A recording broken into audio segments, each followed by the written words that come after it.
Good evening and welcome to the Grace Talk. I am Gloria Godson. Our topic today is saving the future of our children. The Bible says that children are the heritage of the Lord. God has a plan for your children and my children, and He wants us to partner with Him to bring that plan to pass. Our topic today is saving the future of our children through education. My guest is John Riddell, the chairman of Faith and Freedom Coalition, Delaware. John, welcome to our show. Good to be here, Gloria. Thank you. Education and Christianity. Quite a history, right? Yes. Where did we get started, John? Well, if you look at when the first schools in the United States, most of it was either homeschooling or church. So the churches and the parents really wanted to set up the schooling. It wasn't until much later that they had public schools. And our founding fathers always thought that, matter of fact, if you look at the first school book, it was the New England Primer, for anybody that wants to go online and find one of those copies. And the first thing it talks in there is about Christianity, about your faith, and about how important it is for children to be taught that. Because if you want moral character and strength and ethical children growing up to be men and women, then that's the way to do it, through faith. So that's where really our schools really started, is through the faith community. Well, where are we now, John? How far removed are we from those beginnings where it was all about faith, it was all about God, and the origin of education was to help us to know about God? We've come a long way, haven't we? In the wrong direction. We have. There's the thing you could also look up on Google. It's called threefolding, where they talk about the three segments of society, political, social, and economic and business. And when you had those, there were three separate circles, but running through the center of all of them was religion. And so what dictators started learning was that if you pull religion out of those three things, there's no longer a link that binds them together. And you could see the chaos that happened in World War I and World War II. Well, the same thing has happened to education. Early on when Gorbachev, who's in charge of the USSR, said, look, we can't take America down by a full frontal attack. So we have to take them down from within. And the first thing we have to do is take down the church. And you can't take down the church with a full frontal either. You have to infiltrate the church. So they did that. They put over 1,200 communists alone in the seminaries of the Catholic Church, and then an equal number in Protestant seminaries. And as you can see what's happening now with the different churches and the schisms that are developing, splitting the churches, well, they realized that about schools too. They said, look, we need to remove faith from school because faith gives them principle, it gives them integrity, they understand the dynamics of how you live your life, and we can't corrupt that unless we get rid of that. So they set out in motion, and I think Woodrow Wilson was one of the first, not with the first, but one of the really key ones who helped do that. And so they started little by little taking religion and faith out of schools. Well, that wasn't enough for them, so now they wanted to attack faith, attack religious people, because if you don't, then they'll stand up for what's right and just. And that's what they've done with our schools right now, and it's become so bad and so hostile. You know about the things where the transgenders are doing readings at libraries. Well, now they've started doing dances for the kids at the libraries with transgender, where they would dance provocative dances and expose parts of their body. And in some schools now, and this is really the dangerous part for Christianity, children have been forced to read Islamic prayers and memorize them. And when one children said, no, I'm not going to do that, it went to the courts, and the courts, well, yeah, you have to do that. It went to the Supreme Court, and they refused to hear the case. So you can see Christianity is really under attack because of its moral and ethical standards. Wow. If you're joining us now, we are talking about saving the future of our children through education. John Riddell of the Faith and Freedom Coalition, he's the chairman of Faith and Freedom Coalition, has told us the beginnings of education in this country, and it was tied to faith and moral principles, and how we've gone away from that, and how the educational institutions and the churches have been infiltrated by organizations and cultures that contradict biblical truth. And they infiltrated these churches to try to destroy it from within.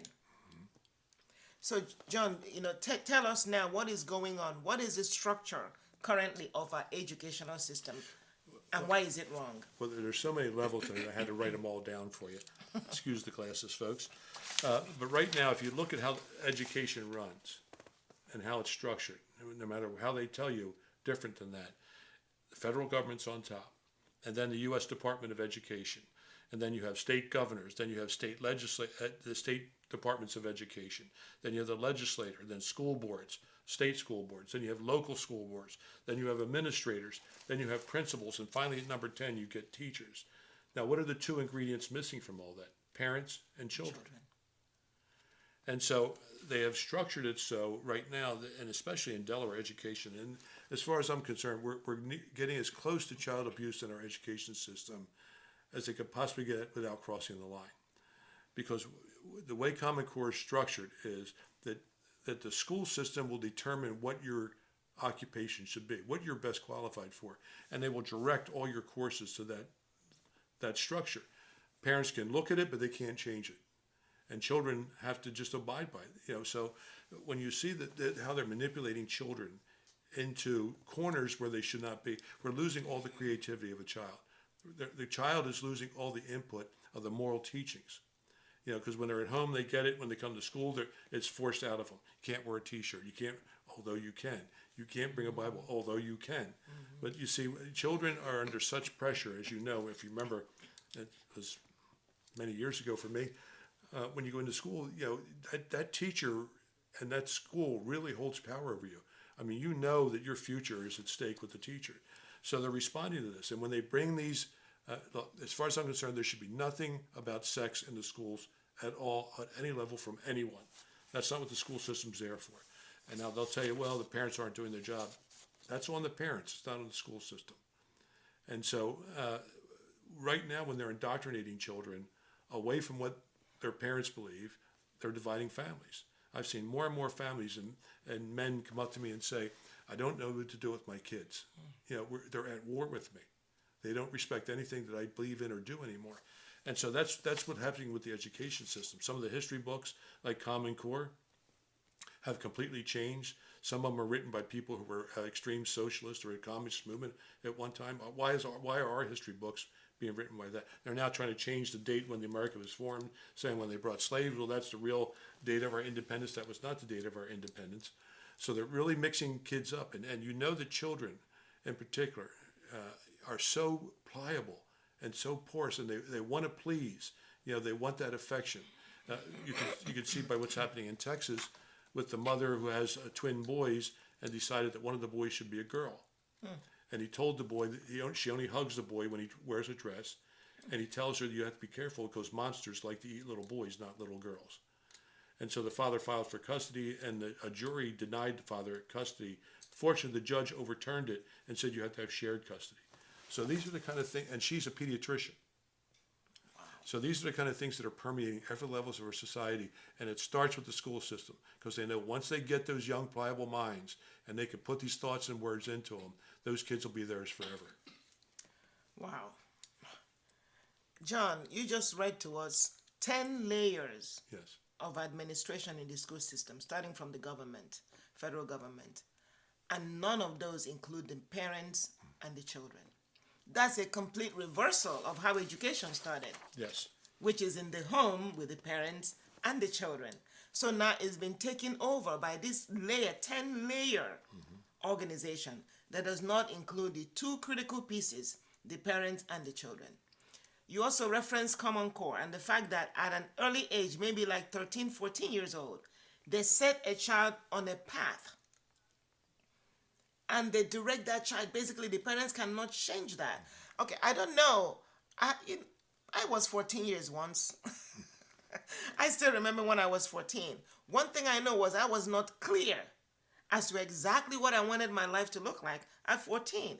And I will be shocked at any 14-year-old who has a clear path to the future of who they want to be, what they want to be at 14. So if people who are not close to the child, these administrators intervene at that age and foreclose options for that child, then where is the creativity? Where is the future? They're basically hijacking the future of that child at 14 years old and predetermining who they become, what career they pursue. That's wrong. Well, how many kids, I never went to college. I went right from high school into the military and right into the workforce. But how many kids in college in their first year changed majors in the second year? Even at 18, you think you know what you want to do, but you don't, because you get exposed to different things, and that was the beauty of our old education system. Teachers would expose students to every kind of topic, every kind of different profession. They really would get kids interested in what they could be, and the old structure used to be parents, students, teachers, then school boards. It always was the teacher working with the parents, with the children, to determine the best course for the children. And the teacher knows what to test and how to set up a test and how to structure a test, knows how fast to go with the topics or how slow to go. And it used to be that very personal relationship. I mean, I have a couple teachers in my life that changed my life, one for the good and one for the bad. And thank God it was the one that was for the good that I followed and listened to. And he told me, I'm going to tell the thing out of school, he said to me, if you get an A on your final exam, even though you've been C's all season long, I'll give you an A for the marking period. And so I got an A on the final exam. And he called me up and he said, I ought to fail you, because it proves to me that you've been goofing off the whole semester. Is this what you want your life to be about? Is this how you want people to look at you? And that really changed who I was and what I thought and what I believed. And from that point on, my life changed because of that teacher. And another teacher the same year said to me, I don't know if I can trust you or not. You sound like a Republican. Well, what is that to tell a 17-year-old kid? I mean, we're not even sure we knew the two parties when we're 17, let alone picked one over the other. So you can see how a teacher can make the difference. And a lot of these teachers are good teachers. They want to make the difference, but they're constrained by their union. They're constrained by the government. They're constrained by the school board. Enough of this. It's time to return the classroom back to the teacher, our curriculum back to the integrity of the topic. Honest look at those topics. If kids come out of school after 12 years in school and they choose Democrat or Republican, left or right, that's up to them based on the foundation they got in school. It shouldn't be that you were indoctrinated into that position. That's child abuse in my estimation. John, it's really, I reminisced a little as I listened to you talk about teachers, because my mom was a teacher. My mother was a teacher, and one of the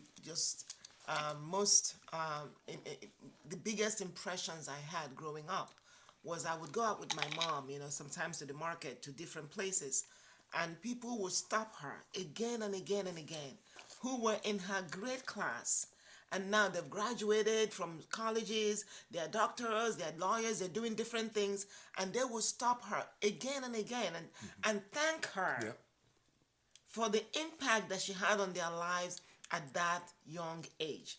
It was, for me, I can still remember when I close my eyes where we were, so many different places where my mother would be stopped and they would want, do you remember me? I was so and so in your class. And then she would try to remember, and they would tell her the impact that they made. Teachers out there, we want to encourage you. Regardless of what is going on, you have a tremendous impact on the lives of children. Like John has testified about his own life. And I am a living, breathing witness of the people my mother touched because she was a great school teacher. I will encourage you, be strong. Know that you are on assignment where you are. God has placed you there, particularly if you're a Christian teacher. Do not lose heart. God has you at the right place. And you have these children of God that He's given to you to impact and influence. Only heaven will tell the impact that your life and ministry, and yes, that's what it is. Teaching is a ministry that God will use you to do in the lives of these people. So, John, you've told us many things that are wrong in the educational system. Now, the question is, how can we make it right? Well, Gloria, as you know, we went to see a film with a group of people, pastors and education, to see the film Miss Virginia. And Miss Virginia is not about a beauty pageant. It's about a mother named Virginia whose son was in a very bad school.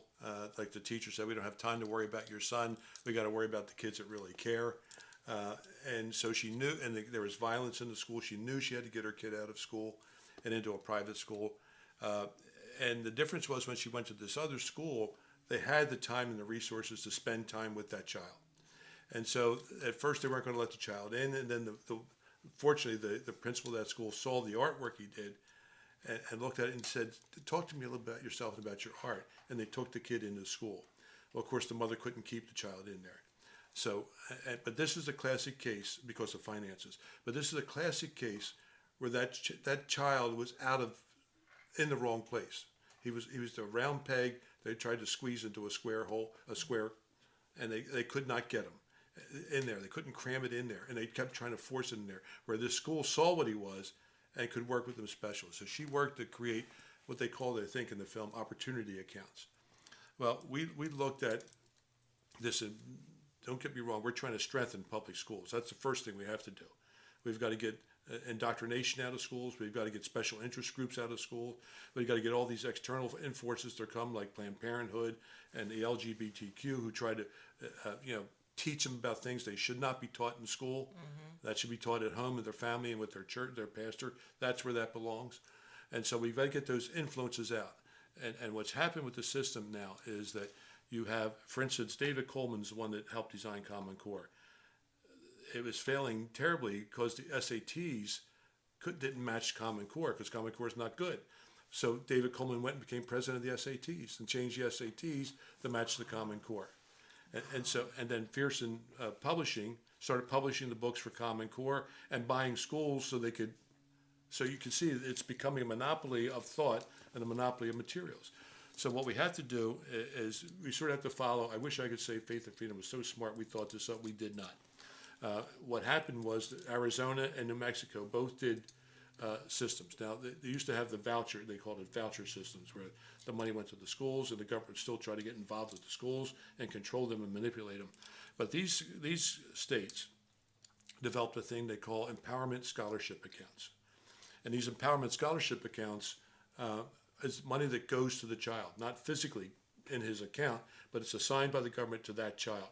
And that child and his parents. And then the parent and the child can decide which school they're going to go to. They could stay in the public school, and the money would then just all go to the public school. Or they could decide, we want to homeschool, or we want to send our kid to a private school, a Christian school, because that's where our hearts lie. We're Christians. We don't want our children indoctrinated away from their faith. In that case, say it costs $14,000 for public education. Well, 80% of that would go to the child account, and the child would use that to either go to private school, for homeschool, for tutoring, for materials and books and supplies. And any money that's left over of that, which would be about, they wouldn't get the whole amount, they'd get about $10,000 to the $14,000. Whatever's left over, that $10,000 at the end of the month, end of the year, gets put in an account for that child for when they go after school. It could be either trade school after they finish 12th grade, it could be to college, it could be for training. And the way it worked, it's worked so well in both of those states that it not only it got kids back up to reading and proficient, but it also strengthened the public school system because the public school system then had to compete. So you get rid of this gimmick stuff we're trying, and we get back to the old-fashioned reading, writing, and arithmetic, and science and math and history. They understood the real truths of all those topics. Classic education talks about that, the grammar of the project, and then implementing that, and then the rhetoric. How do you explain it and talk? And so this is a case where the school system still gets $5,000 of the 14. The children get $9,000 or $10,000 for their development, and the kids are finally put into schools that can really help them. And what the ones that get hurt the most by Common Core are the poorest families and the handicapped children, or children that are special needs children, because they can't fit into that square peg of a school that's sort of rubber stamped by government, that you teach this, you do this, you move that. The teacher doesn't have the freedom or leeway to say, I need to spend more time with this one child, or I need to get this child some tutoring or counseling. So that's the first thing we have to do. Then the second thing we have to do is we have to flip that pyramid.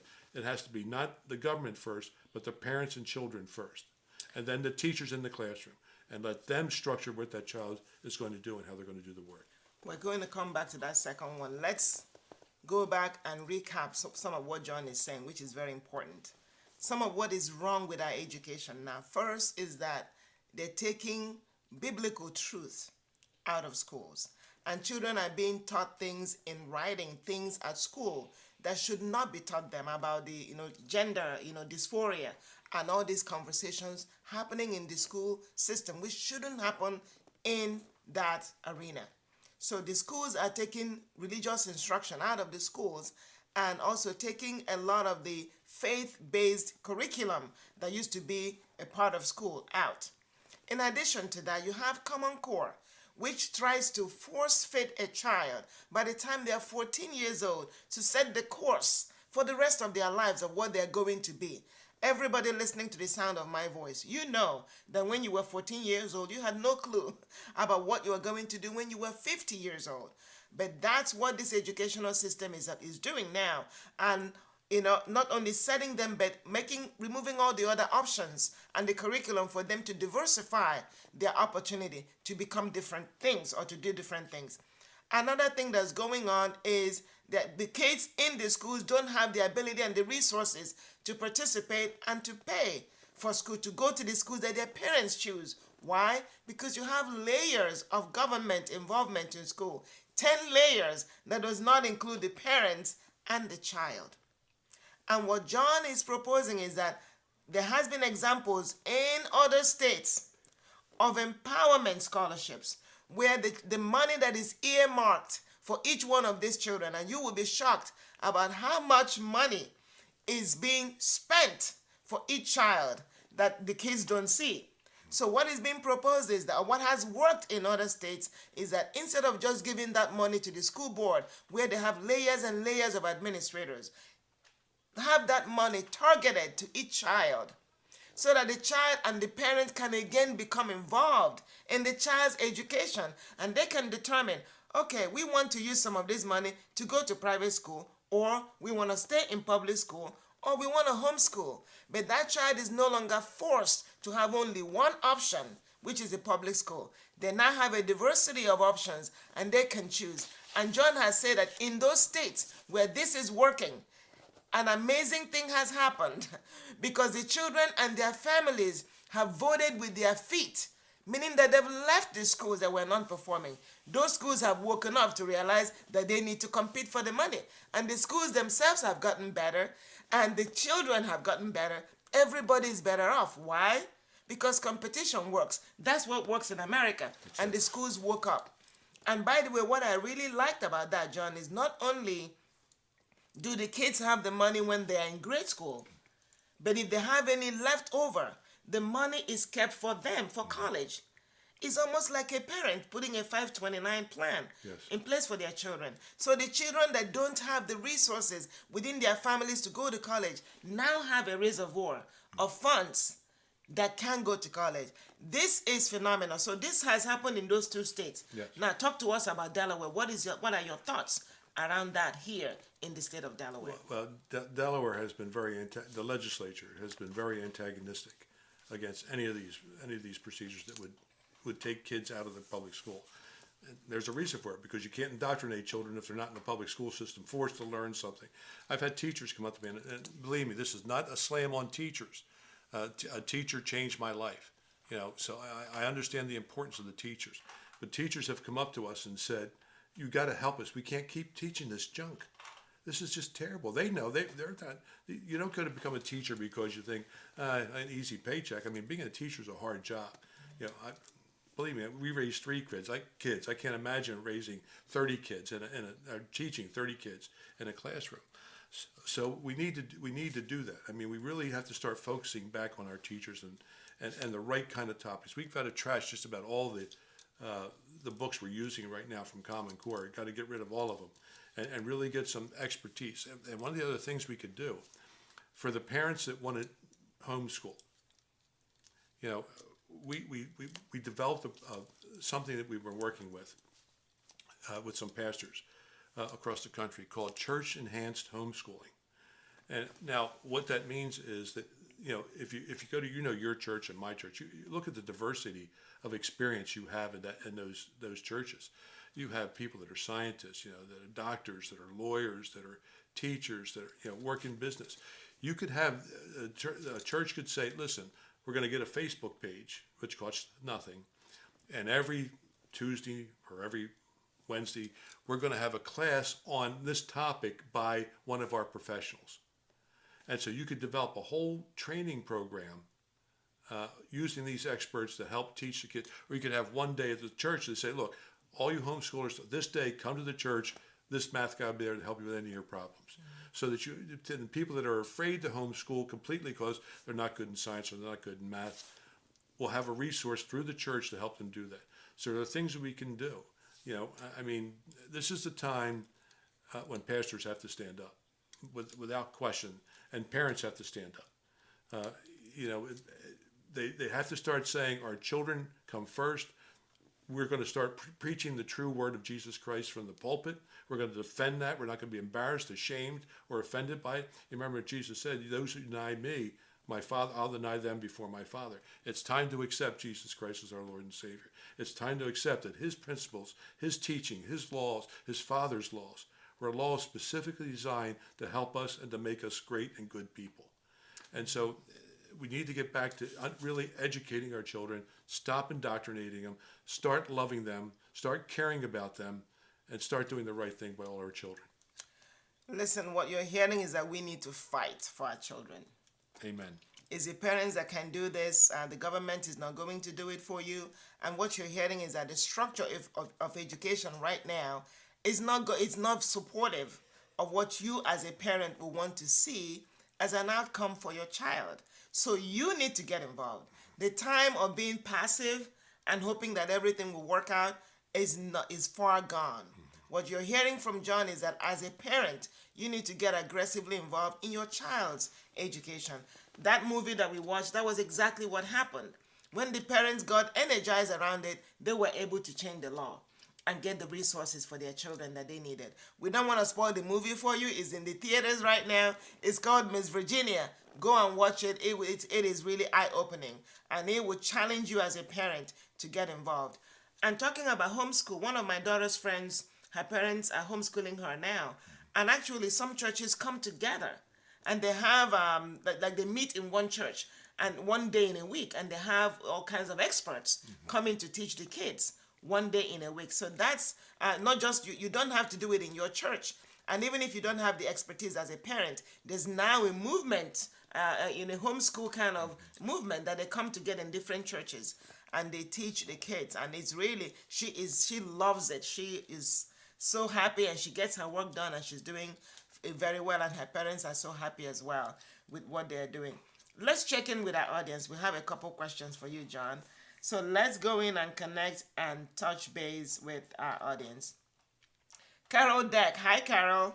Carol has a question around Common Core. She says, is this happening in the schools in every state, or is this just specific to Delaware? Well, it was law throughout the country for a while. But what happened is states realizing they have states' rights. Like Florida has done away with Common Core. They've completely kicked it out. Other states are doing the same thing. There are plenty of states that are doing it. But Delaware seems, just obnoxiously sticking to it. And it failed so bad in Delaware that they have a thing called proficiency now. It's no longer A, B, C, D, or F. It's proficiency. So when they put in Common Core, the trouble is that the poorer communities, their scores plummeted. And the reason for that is you need so much help in the Common Core work that your parents have to stay there and help you. Well, in the poorer communities, most of those parents, a lot of them are single parents, and a lot of them work 2 jobs. So the grandmother takes care of the children. They don't get the opportunity to help them with that classwork. So what happens is that the proficiency rate dropped. So here's the suburbs and the richer communities, and here's the poorer communities now. This is proficient. So what they did is develop what they call cut scores. So they cut the scores of the poorer communities to say, well, this is proficient. Well, guess what's happening to those communities? Are they becoming better off or worse off? And so Delaware has really done a tremendous disservice to the families and to the parents and to the students of this state. It's got to be changed. You know, I would love to see. We can't do it because we don't have children in the school anymore. But I'd love to see a parent, you know, go out and say to the school, "I'm going to sue you because you are destroying my child's faith. You're not allowing my child to practice his faith. You're trying to work him away from his faith. You're not teaching him what you said your contract to do. You're teaching him all this other stuff. It's time to stand up and fight. I mean, pastors have to do it. Parents have to do it.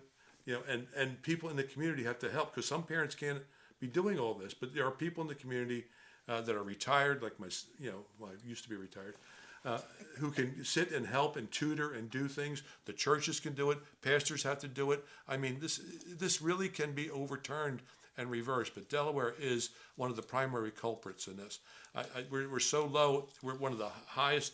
We're in the top percentile. Top 10% percentile for what we spend on education, and we're in the bottom third for what we do get for results. Let me understand it, John. The cut scores, is that a Delaware issue, or is that a national issue? I think it's a national issue. I haven't checked to see beyond Delaware. Okay. But it's happening here in Delaware. That's correct. So you could have some cases where a kid gets 50% of the questions or 60% of the questions right and is considered proficient. So basically, they're dumbing down the kids. Let's just call it what it is. Yeah. They're dumbing down the kids in poor neighborhoods. Yes. And so these kids appear to pass an exam, but they really are illiterate. Yes. Well, they don't even say pass-fail. They just say proficient. So they're proficient, but they're really illiterate. So they're not equipped to compete in the world with the kids from richer neighborhoods in the same state. That's correct. The universities have said, and a couple of the professors, a couple of the heads of universities that had to stop saying it because they got in trouble for it. They said if a child goes through 12 years of Common Core, they'll have to take a year of remedial classes at least before they can go to college. Did you hear that? I mean, if this doesn't get you bothered, I don't know. If maybe you don't have a child or grandchild, that in some places in this state, that, because children are poor, they don't have, parents who are able to support them, teach them the schoolwork, or maybe the parents are just not even educated themselves. They don't understand that, curriculum. They're not able to educate them. These kids, instead of helping them to get up and to catch up and to educate them, to give them the tutors that they need or the resources that they need to get better, the school cuts the scores, and now the kids are way below here. And they're supposed to be, they're told that they're proficient. That's wrong. That's wrong. And that should get you riled up. That is wrong. If that is happening in your school, we need to speak up and say this is wrong. Particularly it's happening to poorer neighborhoods. And what that is doing is over time is widening the achievement gap and is widening the poverty gap. And those kids are not going to be able to do the jobs or get into college or excel in college like the kids from different neighborhoods just because of the way that Common Core is structured. That is a problem. Well, they used to say in Delaware that used to be, I don't know if the figure was really true or not, but they used to call it the $1 billion flight. In other words, people would work in Delaware, but they moved to Pennsylvania because the schools were better. And so they took all their money out of the state once they earned it in the state. And I will say this: my grandchildren go to a school, K through fifth grade school, and I've been up there, and they are great. I mean, the principal every Veterans Day has Veterans Day at the school and invites every parent or grandparent that served in the armed forces to come in, and they teach the children about the different armed forces and what veterans have done to secure their freedom. And so there are schools out there really doing a great job. Unfortunately, there are not many in Delaware. Wow. All right, we have a question from Jason O'Neill. Hi, Jason. Hey, Jason. Jason says, Florida, I think he's saying the same thing that you were saying. Florida governor this year banned Common Core. This year, a Democratic representative proposed a bill that, if passed into law, will require public schools to offer Bible classes. Why can't this be done in Delaware? Well, here's the little secret, the dirty little secret that everybody's trying to hide. And this was the other thing we're going to tell you about, something you could do. And we want you to, if you want to help on this, contact Gloria, and she'll get you to us, and we'll get you started.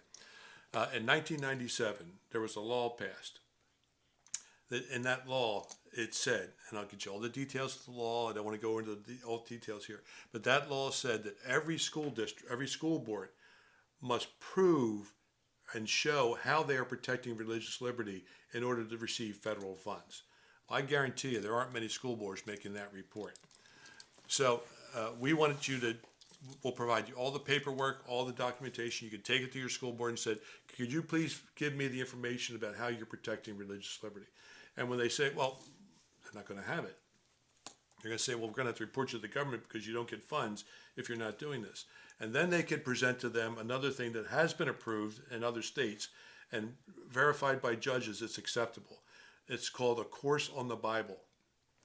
It's not teaching religion, it's teaching the history of the Bible and the history of what they stood for and how they moved forward. So it's a course that you can say, hey, all you have to do is teach this and you'll be in compliance. So at least we get the Bible at least back into the schools, not to be taught, you know, the phrases, every scripture, every single book of the Bible, but it teaches about the history.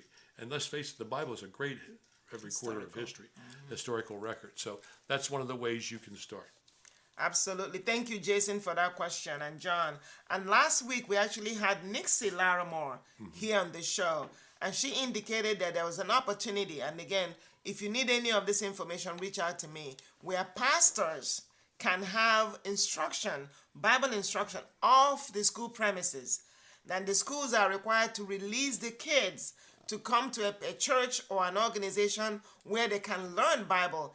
In California, this has been going on. She talked about a school in South Carolina. They found out about it, and now over 800 kids have been enrolled in doing that. So if you're listening to us as a pastor, you can actually reach out to the schools. And if you reach out to me, I can get you all this information. And again, you can watch the show from last week. You can actually have Bible instruction outside of the school premises for school kids as part of the school day, and have the kids released from school to attend their Bible teaching in a church. And this is all legal. It has been supported and validated by the Supreme Court. So this is, again, all this information we're getting out to you. Thank you, Jason, for that question. These are all the things you can do. We can get the Bible taught in school, like John is saying. And if you need that information, again, reach out to us. John, he has a whole set of materials to help you do that. Go to your school board and talk to them. I'm sure they haven't been doing this. And then you let them know we have this resource to teach the Bible as a historical book. And you can get that into your school. Or if you're a pastor and you want to do this in your own premises, you can also get the kids to be released to come to your place. So these are all the resources and avenues available to us. But many of us do not know this. But that's what we're changing today, John. Yeah, I mean, look, it's not easy being a parent. You know, my wife and I raised 3 children. We put them all in Christian schools. You know, we paid our taxes for the public schools that we never used. We worked 2 jobs to do that because we could. A lot of parents can work 2 jobs, but they can't make the money that my wife and I were making working for a big corporation. You know, they just can't. So they can't afford to do that. That's why these empowerment scholarship accounts or opportunity accounts, whatever you want to call them, really helps those parents. Now, you know, it's funny thing that we were talking to some pastors about this, and the way some of the states got it in initially, they just put it for poor or for African Americans. And a pastor looked at us and said, don't you dare do that here. We don't want to be further stigmatized as needing something special. We are equal to everyone, except for income. And so, you know, so that's why we didn't do that when we wrote our copy. I say wrote, all we did was take the other states' bills and copy some things and change some things. So we didn't do that. We said this is for everyone. Because now it's no longer just about education and income. It's about destroying faith or not destroying faith. You know, and our founding fathers when they formed the country, they said, one of the founding fathers, and I can't remember whether it was Adams or who said, you know, our nation is done only for people of faith. It's no good for any other. And people know that. That's why you have to destroy the faith. Destroy the faith, you destroy the structure of our government. Oh, I can't believe that we're out of time. We have to end coming to the end of our show today. But this is a critical show. If you're a parent or grandparent listening to me, we have brought you today information that is very important First of all, the structure of the school system is turned upside down from what it was when education really started. And the genesis of education in this country and all around the world is really biblical instruction. This is where it started. It was the churches teaching, and parents teaching the children in the home, and then it moved on to the churches to where we have now. Unfortunately, that has been turned on its head, and the schools have been taken over by big government and layers of administrators, and does not include the parent and the teacher, the parent and the child as critical inputs into that process. You can take that back. You can do some things that we've talked about today to take that power back. And John and the Faith and Freedom Coalition has proposed legislation in Delaware that would take that power back by giving kids in Delaware that empowerment scholarship. Mm-hmm. Money talks. And the kids can vote with their feet. They can decide to stay in the public schools, or they can take the money and go to private schools or go into homeschooling. So this is really a great opportunity for you. Get involved as a parent. Know what is going on in your child's school and partner with us. Reach out to us. We have all this information for you. If you want to have the Bible taught as a historical document in your child's school, reach out to us. We have that resource for you as well. If you're a pastor that you want to provide religious instruction for kids outside of the school, reach out to us and we will give you that information. If you are a teacher watching us today, we want to thank you and bless you in the name of the Lord. You are doing good work and we support you. Whatever resource you need, please reach out to us. We can provide the resources, or some of our partner organizations like Delaware Family Policy Council. They have resources that they can use to support you as well. John, we've come to the end of the show. Would you look in the camera and speak to speak to our audience? You can speak to the parents, to the teachers, and the pastors. There are different roles in making this happen, and maybe even the legislators, right? Because we need to get that bill passed, don't we? We do. Look, pastors, you are the leaders for our community, for our faith community. We are the sheep that follow the shepherd, and so we need you to lead. We need you to be that shepherd. I mean, our role, yes, God could have just wiped his hand across the earth and everything could have changed, but that's not the way God worked. When he said to the blind man, he put dirt on his eyes, he said, go wash your eyes. When he said to the man who was crippled, get up and walk. Mm-hmm. He wants us involved in this. We are his agents here on earth, so you need to be involved. And teachers, I can't imagine the hard spot that you're in. If you try to do anything outside of what the government wants or what your union is proposing, then you're in real trouble. And we know that. We understand that. So parents, you need to start supporting the teachers that are willing to do the right thing for your child. And pastors, you have to start supporting it. And then we together, pastors, your members of your churches, parents and teachers and students need to go down to Dover when we get this bill in and show up in mass as a group and say, this is what we want for our children. They're our children. This is our government. We don't work for you, you work for us.